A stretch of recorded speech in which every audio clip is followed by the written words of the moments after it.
Le magicien d'Oz, chapitre 22. La contrée des Quadrelots. Les 4 voyageurs traversèrent le reste de la forêt sans difficulté. En sortant de l'obscurité, ils virent s'élever devant eux une colline escarpée, couverte de gros rochers sur toute sa hauteur. L'ascension de cette colline va être difficile, remarqua l'épouvantail, mais nous n'avons pas le choix. Il nous faut passer de l'autre côté. Il ouvrit donc la marche, et les autres le suivirent. Ils avaient presque atteint le premier rocher lorsqu'ils entendirent crier sèchement.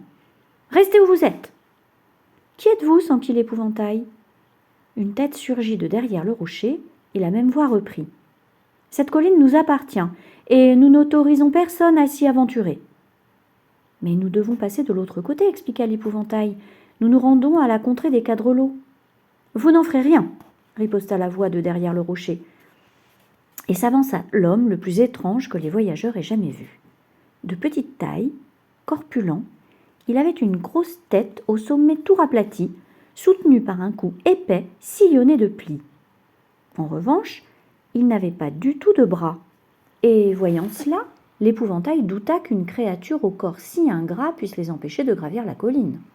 Sur ce, il déclara : « Je suis désolé de ne pas agir selon votre souhait, mais nous devons franchir votre colline, que cela vous plaise ou non. » Et il s'avança hardiment.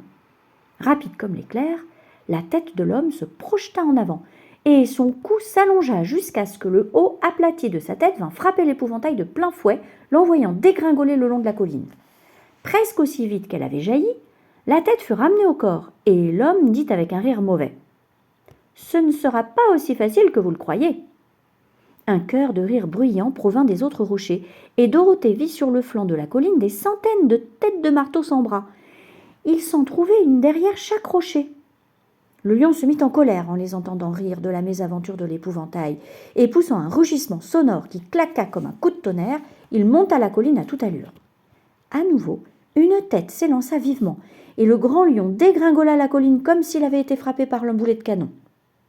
Dorothée courut vers eux et aida l'épouvantail à se remettre sur pied.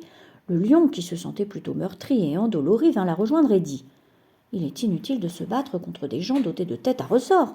Personne ne peut leur résister. »« Que pouvons-nous faire alors » demanda-t-elle. « Appelez les singes ailés, suggéra le bûcheron en fer-blanc. Vous avez encore le droit de leur donner un ordre. » Très bien, prouva-t-elle, et après avoir coiffé le bonnet d'or, elle prononça les mots magiques. Comme toujours, les singes ailés se présentèrent promptement. En quelques instants, la bande entière se tint devant elle. « Quels sont tes ordres » questionna le roi des singes en s'inclinant. « Transportez-nous par-dessus la colline jusqu'à la contrée des Quadrelots » enjoignit la fillette.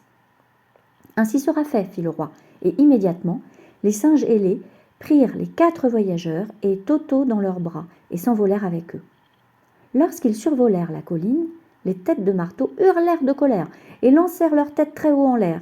Mais ils ne purent atteindre les singes ailés qui transportèrent Dorothée et ses compagnons en toute sécurité par-dessus le monticule et les déposèrent dans le beau pays des Quadrelots. « C'était votre dernière occasion de faire appel à nous, » rappela le chef à Dorothée. « Je vous dis donc au revoir et bonne chance. »« Au revoir et merci beaucoup, » dit la fillette. Les singes s'envolèrent et furent hors de vue en un rien de temps. La contrée des Quadrelots semblait fertile et accueillante. Des champs de blé mûr s'étendaient à perte de vue, entrecoupés de routes bien pavées.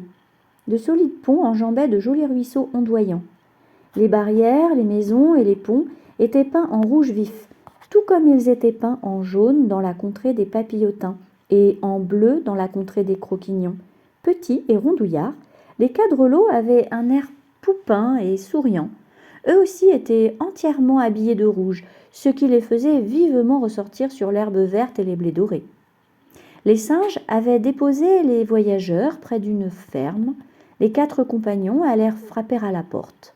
La femme du fermier vint leur ouvrir et quand Dorothée lui demanda quelque chose à manger, elle leur donna à tous un bon dîner, avec 3 sortes de gâteaux et 4 sortes de biscuits et un bol de lait pour Toto. « À quelle distance sommes-nous du château de Glinda » interrogea l'enfant. « Ce n'est pas très loin, » répliqua la fermière. « Prenez la route du sud et vous y serez rapidement. » Après avoir remercié la gentille femme, ils reprirent leur route, longèrent des champs, franchirent des ponts et enfin aperçurent un magnifique château. Devant ses portes se tenaient 3 jeunes filles, vêtues de superbes uniformes rouges ornés de galons dorés. Comme Dorothée s'approchait, L'une d'elles la questionna. « Pourquoi êtes-vous venu dans le pays du Sud ?»« Pour voir la bonne sorcière qui règne ici, dit-elle. Pouvez-vous me conduire jusqu'à elle ?»« Donnez-moi votre nom, et je demanderai à Glinda si elle veut bien vous recevoir. » Ils se présentèrent, et la fille soldat rentra dans le château. Peu après, elle revint pour annoncer que Dorothée et les autres allaient être reçus sur le champ.